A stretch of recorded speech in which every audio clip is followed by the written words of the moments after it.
to try to get somebody to fall in love with you is kind of like try your best to understand them first, right? When you start understanding that person you're trying to make fall in love with you for more than just someone you like, you actually know them as a person, then use that knowledge to express yourself in the way that is most intriguing to them.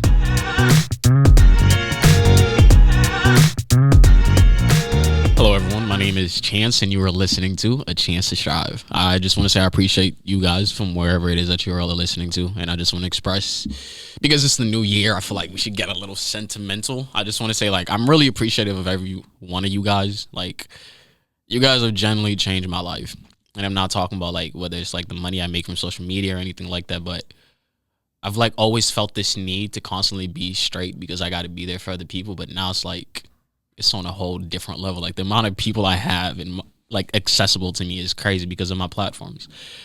But it's like I care so much about you guys, and it's like it's weird because I know like so many of you guys look at me in this light and you guys love me so much and y'all like really fuck with me, and that means a lot, to be completely honest. Like being able to wake up and I check my messages, like my DM requests on Instagram, and to hear you guys like ask me for advice because you just generally think I hold the answers that you're possibly looking for. And a lot of the times I try to help as much as I possibly can, whether I have to give you advice or tell you how to figure that shit out for yourself. But it's just like, I just want to say, like, it really means a lot. And I'm very grateful for my platforms. You guys have generally changed my lives, and I'm just trying to affect you guys in whichever way I possibly can.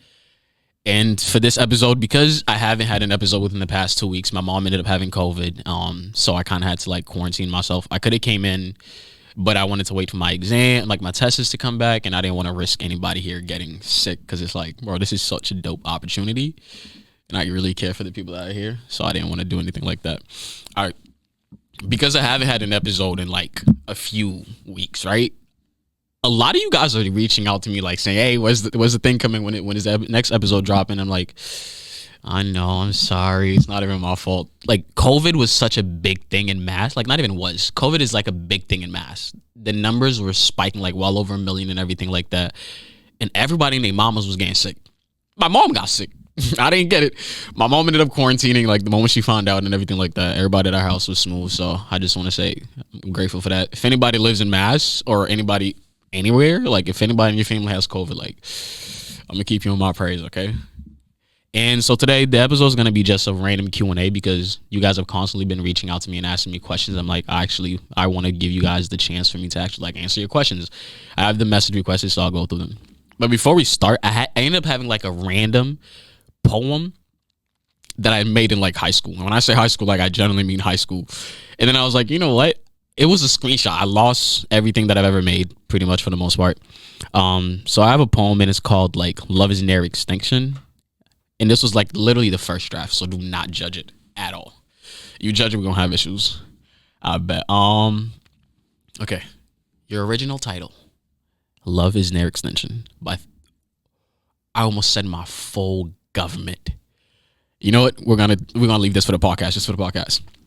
The name of my poem is Love is Near Extinction by Thence Duviela. That's my government right there. Love is going extinct, and I hate that with a desirable passion. Love is the most profound feeling ever. It's capable of creating every emotion. It's a feeling that words do not fulfill. It's a feeling felt by many but rarely cherished. Not acknowledging love is denying our own existence. Love creates happiness that is unheard of. But in the wrong hands, it creates sorrow. And so many attempt to manipulate love because of the power that it holds. Love is the key to one's vulnerability. And that vulnerability is the door to their pain. Once upon a time, vulnerability was cherished. Now it's ignored because it's taken advantage of. I wonder why times have changed. I hear stories of love and its beauty, and I wonder why it is the way that it is now. My generation, who I'm not too proud of, has given love a different definition. We love with conditions, but love is only real when it's unconditional. So I wonder if we really know what love is, or do we live in a facade that we've grown to accept? It's an endless cycle of trying to understand something that we've never even felt. Times are changing, and it makes me wonder, is love adjusting to time, or is it fading along with it? Yeah, I didn't tell y'all this, but I used to be a little poet back in high school. Like when I tell you, like poetry was my thing, and every time people were like, "Yo, how come you so woke? You know a lot." I'm like, no, I don't. I just read a lot from people who knew shit. So it's like, and then as you get older, once you start realizing like these advices, like these deep things you used to read about love, like heartbreaks and everything like that, whatever the topic is, I realized knowing is the first part. And when I was younger, I hated not knowing shit. So the reason, and that's like the reason why someone's like, oh, you're a lot more mature than a lot of the people around you. I'm like, yeah, because I actually gave a fuck about this shit before y'all even cared. A lot of people start caring about love when you get in a relationship. I cared about love because it's just how people interact with one another. I feel like no matter what it is that you're looking at, there's in some type, shape, or form, you will be able to like look at this concept of love in it. Like it's in everything. So I've always been hella intrigued by it. Like I used to literally have conversations with my ninth grade teacher in the beginning of every class, just talking about love. And that was literally it. Like you would go into class and like the first 10 minutes, you would literally like write a little, we call them brain dumps. So you sit down, you have your paper and you write whatever it is that you want. She's not grading it. The whole purpose is just to get your brain working. I used to take those 10 minutes and write about love or like write short stories. And in like I would read it to Miss Sumner. And I just want to say like, Miss Sumner, I love you. I'm going to find a way to get you this podcast link. But honestly, I love her. Like she taught me pretty much everything I knew about love. And I don't think she even realized that. It's not like she taught me everything I knew, but she was able to kind of like give me feedback and go against the little things that I would say, the certain thought process I would have. Like she'd tell me, oh, this isn't really love. Like I remember one thing she told me that which always stuck with me. And it was because I spoke about having like a lot of girls chasing me. Because back in high school, like I wasn't a social media influencer, but I showed the looks. I mean, I had little looks a little bit. And I had like social media clout a little bit around like the ninth grade year type thing. And I used to talk to her, like it was kind of annoying, like when I have a lot of people chasing me and I don't know who to pick. Like I remember I brought that up one day. And then she sat down and told me, Chance, the person that's meant for you will never be chasing you. And she wasn't, and when she said that, it made no sense. I'm like, why would somebody that wants me not chase me? It makes no sense. But I realized what she's trying to say is like, if somebody who really wants to be with you isn't going to chase you, but it doesn't mean they're not going to apply pressure. It doesn't mean they're not going to invest the energy that you really need. Because think about it, the idea of you chasing somebody or the idea of somebody chasing you is this idea that you have your back towards them. So it's not a thing where it's like, I'm chasing you, oh, you look great, so I have to keep on running towards you. It's like, nah, he was like, yo, nobody who's meant to be for you is going to be doing all this extra shit. It's like the person will they'll prove their worth to you, but then that's all they're supposed to do. I show you just how amazing I am, and now it's up to you for you to figure out whether I'm amazing enough for us to end up together. And that stuck with me a lot because, especially now in the situation I'm at, I realized a lot of girls just like chase me because it's like my name, to be completely honest. And if it's not my name, it's like the shit you see on social media. But the thing is, it's like I know absolutely nothing about you. So you chasing me doesn't do much unless I'm able to actually like, I get to see your personality. Like you constantly trying to text me, all this extra stuff, it means nothing to me unless I'm actually able to like see your personality, see how amazing you are, see your worth and everything like that. So I really do appreciate the fact that she helped me understand that. And now, so like I have the screenshots from on my phone from Instagram. And I'm literally I told you guys to ask me questions that I'm going to just randomly go through. So this is actually what we're going to do now. Before we even get into this, I'm not going to put your name out there, but I just want to say the very first screenshot I have on my phone, you are disgusting. Like you are actually nasty as shit. Bro, I asked you guys to ask me questions or give me topics. And the topic somebody gave me was tasting your own icing. It took me a second for that to hit too, so I'm going to help you in case we got a little slow ones back home, right?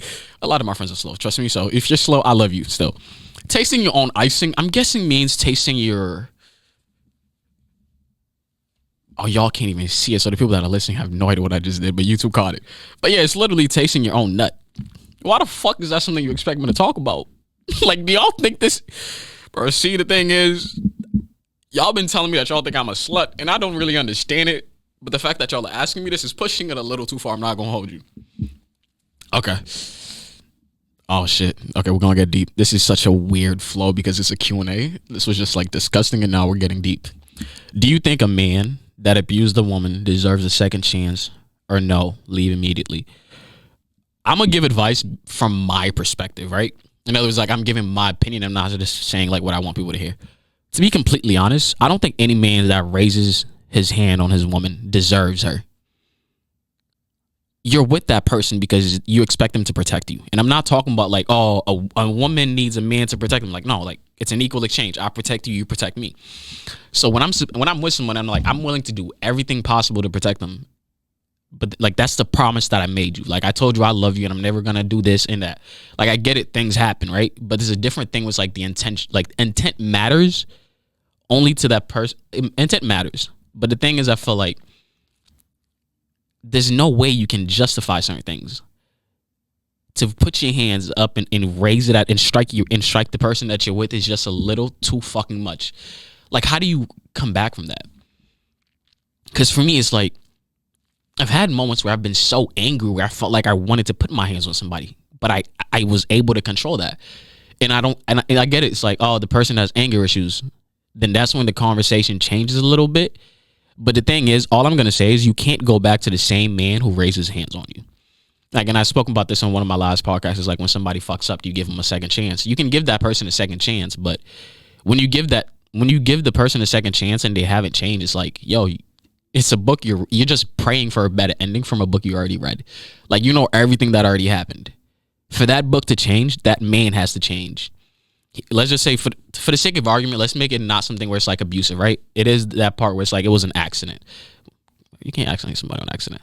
I mean, it was like the person has anger issues. So they're like, you're going to hold them accountable, but they kind of do have an excuse. Like they have like a reason for why it is that they probably went over the line. It's like, I wouldn't say for you to just completely not take that man back because love isn't as black and white as everyone thinks it is. It thrives in the grays. So realistically, it's like for me, I would say like give that person a second chance, but make sure you don't give them a second chance until they get help. And like if you have to take certain pills, like make sure like your aggression is like dialed down a little bit or like go to therapy or some shit. But no man who raises his hands on his shorty deserves her back, in my opinion. Like if it's just like no anger issues, no nothing, like you just hit it. It's like, what the fuck do you say after that? Like, I can't imagine me just putting my hands on somebody, especially. I am a mama's boy because I was raised by mother. I was raised by my mother. My father passed away pretty early on and shit. So it's kind of like, I don't see myself putting my hands on a woman because I would hate it if anybody ever put their hands on my mother or my nieces or my sister.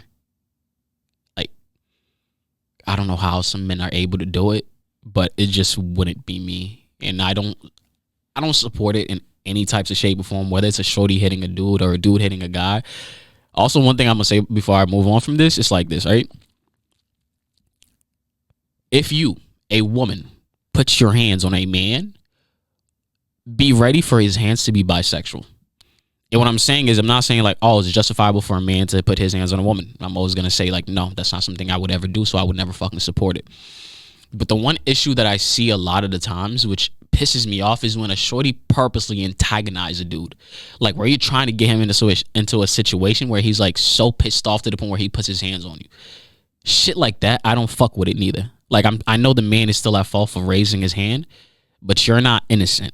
And I feel like a lot of times, and anytime this shit happens, it's like they're always gonna look at the woman's side because it's like, come on, she's a victim. People are gonna be like, oh, she's not as strong as a dude, so why would we put the blame on her and shit? But it's like, bro, if you put your hands on a man first, I'm not gonna support what that man does, but I can't judge somebody for protecting themselves. If they take it overboard, then that's a little too much. But yeah, that's my take on that topic. Somebody asked if I was a virgin. Yes, I'm a virgin. I've never had sex, and I think sex is actually fucking disgusting. So the people, the ones that do that, y'all stay safe out there, all right? Self-love, confidence, and anxiety. Okay, anxiety. I don't deal with anxiety, so I don't tend to get anxious often. But the one thing that I've seen a lot of my friends that do have anxiety that's made it easier for them, it's kind of like, it's also an advice I've given people is kind of like accept yourself and learn how you work. Like I feel like the biggest part of loving yourself is like being able to learning how to react, like having a reaction to certain things that happen to you. Like you need to know like, okay, this happens and I'm not in control of it. This is how I react to make sure that I'm straight, to make sure that I'm good.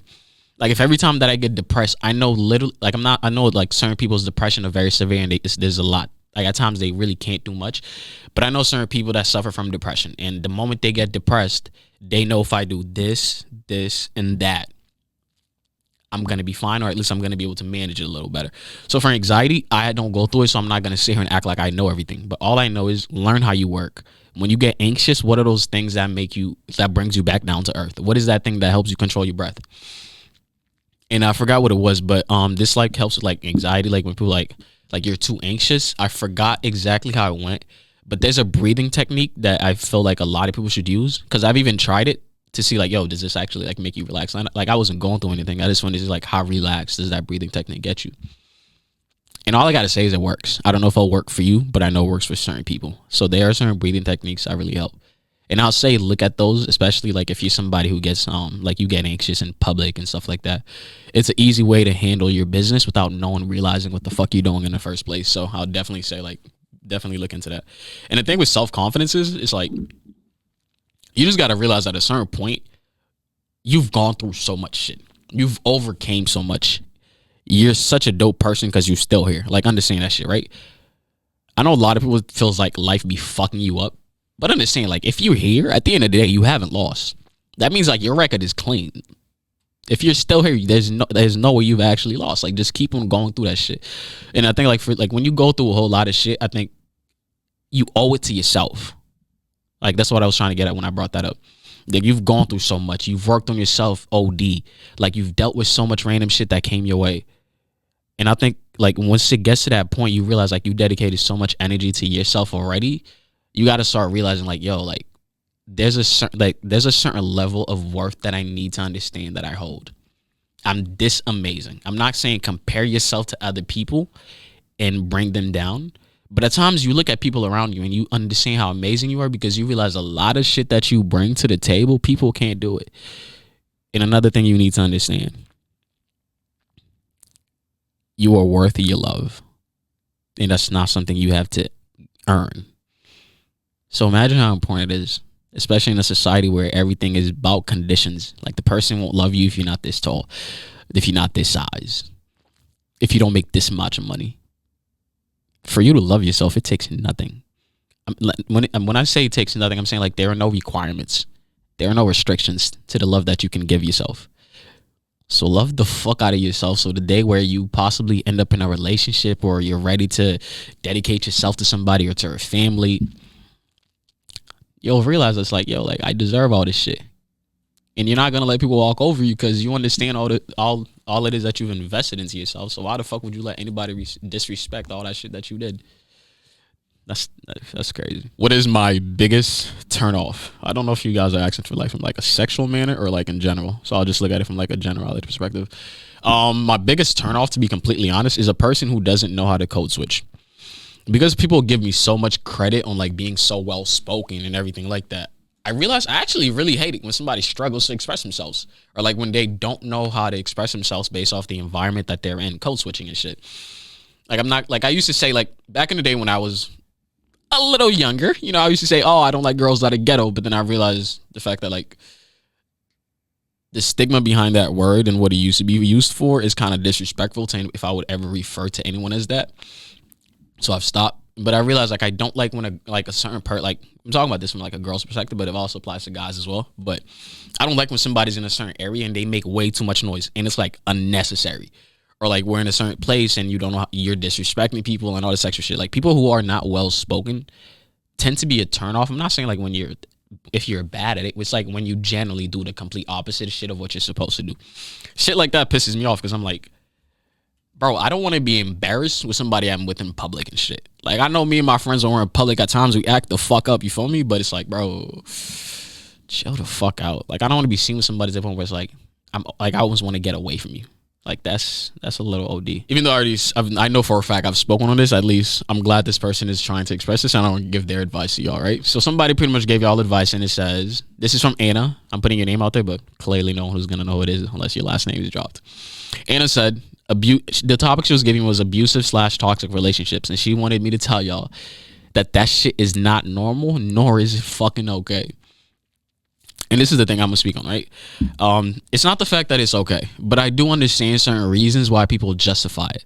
It comes from a lack of self-worth, like when you don't think you're worth anything, like when you're in a terrible situation, you think it's all that it is that you deserve. And another thing stems from like people's households when they were younger. I know for some people it's kind of like I've spoken to a lot of women that pretty much didn't have a father figure around, right? A valid father figure. Your dad being around doesn't mean you have a father figure. Like it's a little different in my opinion. Like a father figure type of mentor type thing, right? There are women that have never had that, and they have no man in their life that's supposed to show them like what a real man like. They don't have an example of what a real man looks like. That's what I'm pretty much trying to express. And when they don't, and the only person that they know is their dad in the house, and their dad mistreats their mom. Like he hits her and everything like that. And then when she goes to her mom, she's like, "Oh, why are you hit?" Like, it's okay. Like, it's okay. I love him. I love him. When you're growing up when you're growing up and you see all this toxic shit at such a young age, you start believing that this is the normal. You know, like you start thinking like this is okay. Like this is what people deal with because you know as much as you know what you don't know what you don't know. So to that person, they think that's what love looks like. My mom went through this and she seemed like she was fine, even though they know like their mom was hurt. But at the end of it, she's like, oh, my mom lasted. Their marriage is still, it's a really long marriage. Like this is what I want. They think that that's all love has to show. So they start thinking that this is what love feels like.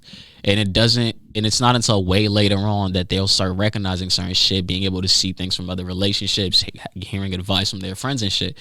And then that's when it starts clicking in where it's like, yo, this is weird. Like, this is not what it's supposed to be in, but I've accepted it. But yeah, it's not okay, bro. Like I told people, before you hop in a relationship or while you're trying to figure out this slow self-love shit, always close your head and think about like, what is the type of love that I deserve? And once you figure out the type of love that it is that you deserve, don't settle for no fucking less. Even if they have potential to offer what you want. Unless they can put that on full fucking display every single day for you, you don't settle. Because you will grow impatient with the inconsistency. And growing impatient in a relationship makes you lose sight of the love that you have for that person. Because you start realizing that that person isn't the person I'm supposed to love. I love their potential, not them.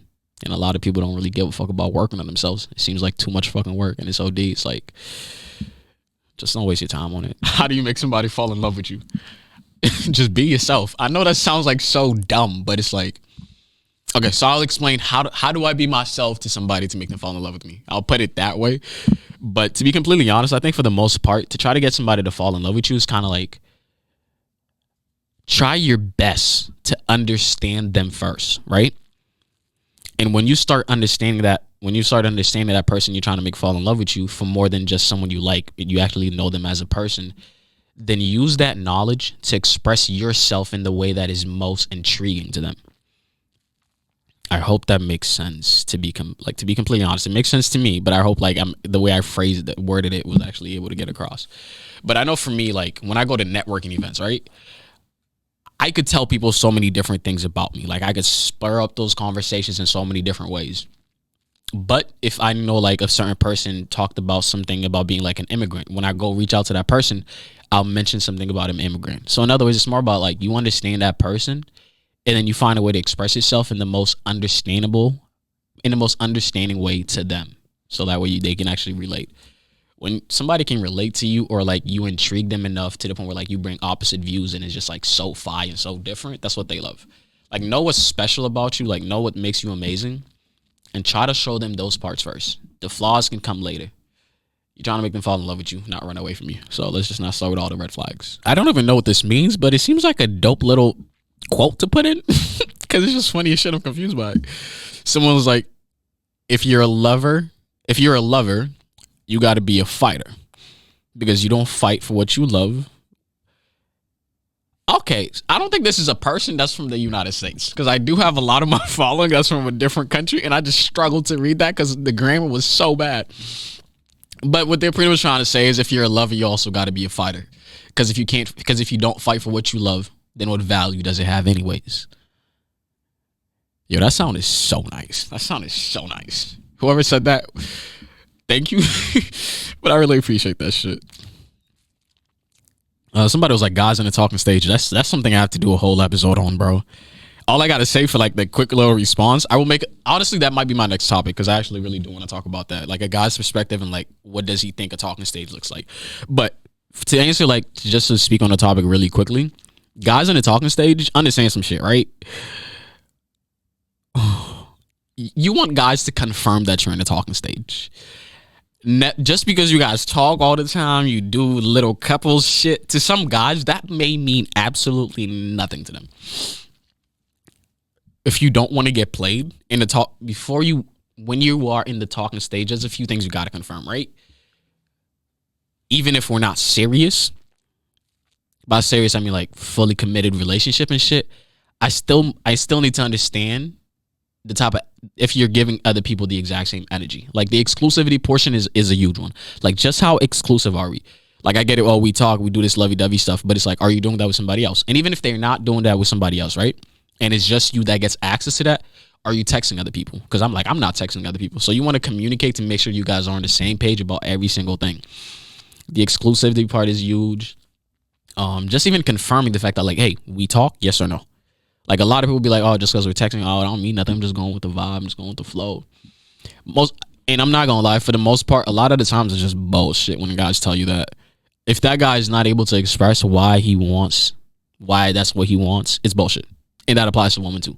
Because I'm telling you, that's like the most, I get to do whatever fuck I want to do for as long as I want, and I don't gotta feel guilty type of response. That's why a lot of people tell you that. It's like, I just want to go with the flow. And if you get pissed off because they treated you like you was in a whole relationship, but then it's like, yo, what happened? Like, you just stopped talking. We gotta know. It's like, yeah, but we was just going with the flow. It wasn't really that serious. You see how bad it is for that person to rebuttal? Like, oh, I told you. Like, he told you that he was going with the flow and all this extra shit. So now you can't even get mad at him. So that's the reason. Damn, I feel like I just gave the secrets away. Yeah, y'all be alright, bro. Y'all try to play this game but have no fucking game. Y'all, a lot of men are just manipulative. Not even men, but women. When people try to play like they claim they got game, it's not game, bro. It's just, they just manipulate the fuck out of you to get what they want. And also, please understand that I'm not constantly speaking bad on men. I'm just mainly giving the advice from my perspective, which would be a guy. Yeah. But I am going to have a lot of episodes where I do have another woman to give you guys another thing. And this is going to be the last question we're going to look at, because I like ending it off with like being able to say something deep and everything like that. And I felt like this was like the best way to do that. Somebody was like, how did you combat those difficult failures you have encountered in the past? And she was like, thank you. You're welcome. The fact that I'm actually looking at this. But I've gone through a lot of shit in my life, bro. And it's the funniest shit because everybody always looks at me and it's like, oh, how are you always okay and everything like that. And it's like, bro, it's like, I make sure I'm okay. And I put so much energy into dealing with anything that comes to me mentally. And I feel like that's made sure that I was mentally stable, because it's like a lot of people expect their lives to be good when everything around you is good. And I just didn't like that. I didn't like the fact that my happiness was depending on a world that's so inconsistent. Like, I don't want someone to just be able to say something and it affects me. So for me, like, a lot of things that I went through, I always dedicated so much energy into understanding why I felt that way, so I could figure it out, so I could make sure that I'm good. Because if I wasn't good, I couldn't be there for somebody else. Because I realized my social meter runs out when I'm not mentally in a good place. I don't give advice that's as great. My mindset changes a little bit. I'm not as optimistic as I want to be. Like, I become a little pessimistic, and that's not the person that I want to be. So I dedicated so much energy into figuring all that shit out. I found a mentor, found people that I was close to that related to me. Because at times, like, I know I needed to hear the advice I would give myself, but I know I wasn't going to say it. Like, I was going to be in denial. So having a friend who's very much like you, or a friend who very much understands you completely for who you really are, not for the bullshit you give the rest of the world, I think that helps a lot. Because not everyone is just going to be able to. Yeah, I got lucky that I was able to figure it out by myself. I picked the right people, and what I wasn't able to figure out, I searched it up. Not everyone's going to go through that. But I think one thing that's going to help a lot of people in their like self-love thing, or like being able to deal with issues, just have that. You don't need 30, 50 friends. You just need that one person that understands the real you. Not the person that you think you are, but the you that you are currently in the exact position that you're in. And when you find that person, give them everything that they deserve, and they'll give it right. And hopefully they give it right back to you. and you don't understand how much a bond can really do for you when that person knows everything that there is to know about you. They know the lies you're gonna tell yourself. And I think that's the most important part. Because when you're dealing with bullshit, the biggest part is just the fact that you're in denial. You tell yourself that you're okay, even though you're not. You tell yourself that you can deal with it by yourself, even though you can't. You say, oh, I'll leave it for later, even though you know you're not ever going to get back to it. Have someone that can call you out on your bullshit. That helped me so fucking much, bro. My mentor seen right through me.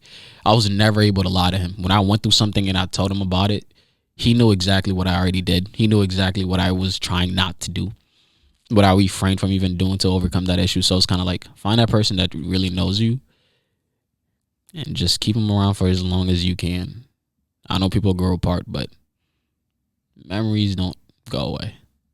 Even though it sucks when the people you've made like the best memories with become a memory. But at the end of the day, it's like, be grateful for the times y'all shared. Even if it's ass, just know that it's like you have something to hold on to. If you gotta let them go, you gotta let them go. But yeah, I just want to say I really appreciate you guys, and I'm going to be a lot more consistent with this since I'm gonna be back in school. So I'm gonna have like I'm not gonna have too much on my plate. But I just want to say thank you for tuning in. You were listening to A Chance to Strive, and please do not forget, if you're on YouTube, please subscribe. Like, we're trying to get it up. I want to get up to like 15, 20K by the end of this year. So we're gonna have to make that happen. I really appreciate y'all. If anybody that's listening on like Apple Podcasts, Spotify, if you're on one of these platforms, I want to say thank you for tuning in into this subscribe, please. We need that. We need the views. You feel me? The views bring the branding. But I just want to say I hope you guys have an amazing day. I hope you guys have an amazing week. And until next Wednesday when you can hear my voice, I'm out. Be great.